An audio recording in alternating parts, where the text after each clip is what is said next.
السلام علیکم ورحمۃ اللہ وبرکاتہ۔ کیسے ہیں آپ سب؟ امید ہے سب خیر و عافیت سے ہوں گے۔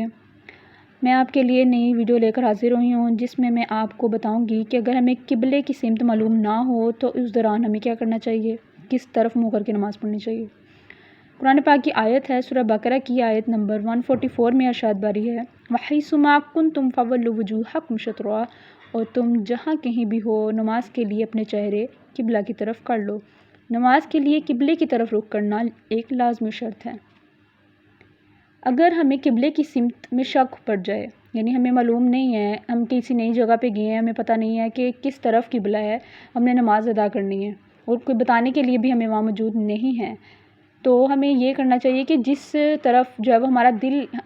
کہہ رہا ہے، یعنی ہمیں اطمینان ہو رہا ہے کہ اس طرف شاید اس طرف قبلے کا رخ ہو، تو اس طرف جو ہے وہ آپ نماز پڑھ لیں۔ لیکن اگر نماز پڑھتے دوران آپ کو کوئی آ کر کہہ دے کہ اس طرف تو نماز کا رخ نہیں ہے، اس طرف تو قبلہ نہیں ہے، تو آپ کو نماز توڑنے کی ضرورت نہیں ہے، بلکہ آپ جس طرف انہوں نے بتایا ہے اسی طرف نماز پڑھتے ہوئے اپنے رخ جو ہے وہ موڑ لیں اور اپنی باقی نماز ادا کریں۔ نماز توڑنے کی ضرورت نہیں ہے۔ اسی طرح صحابہ کرام رضی اللہ عنہ سے روایت ہے کہ لوگوں نے اندھیری راتوں میں مختلف سمتوں میں منہ کر کے جو ہے وہ نماز پڑھ لی، یعنی انہیں معلوم نہیں تھا۔ پرانے زمانے میں، نبی کے زمانے میں ایسا ہوتا تھا کہ بعض اوقات سفر پہ جاتے تھے تو معلوم نہیں ہوتا تھا کہ کس طرف قبلہ ہوگا، کیونکہ سفر کے دوران تو رخ جو ہے ایک طرح کا بدل جاتا ہے، یعنی انسان کو نہیں اتنا پتہ ہوتا کہ کس طرف نماز پڑھے، تو وہ مختلف سمتوں کی طرف جو ہے وہ رخ کر کے نماز پڑھ لیتے تھے۔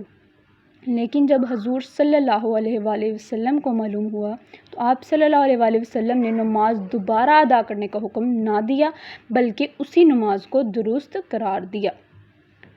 اسی کے ساتھ میں آپ کو ایک اور بات بتانا چاہتی ہوں کہ یہ غلطی ہم بہت کر لیتے ہیں کہ جب ہم نماز پڑھ رہے ہیں، ظہر کی نماز پڑھ رہے ہیں، جیسے اس کے 4 فرض جو ہے وہ ہم نے نیت کر کے ہم نے ادا کرنے شروع کر دیے ہیں،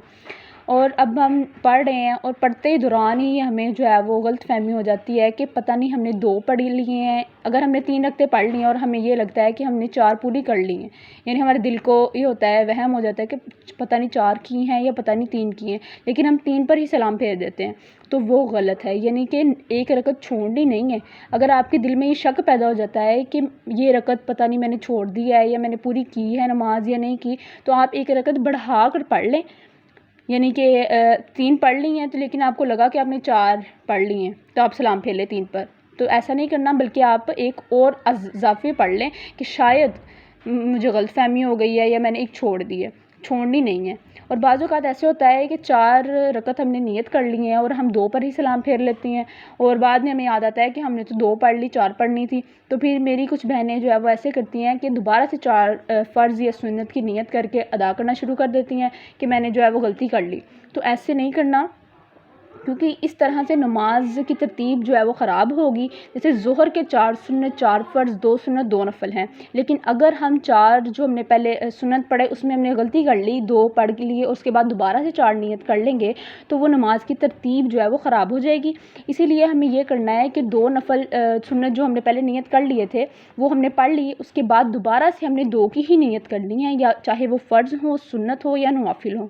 2 کی نیت کر کے ہی جو ہے وہ ادا کرنے ہیں، دوبارہ سے 4 ادا نہیں کرنے۔ تو یہی آج کی میری ویڈیو تھی، اگر آپ کو سمجھ آئے تو ضرور اس پر عمل کیجیے گا۔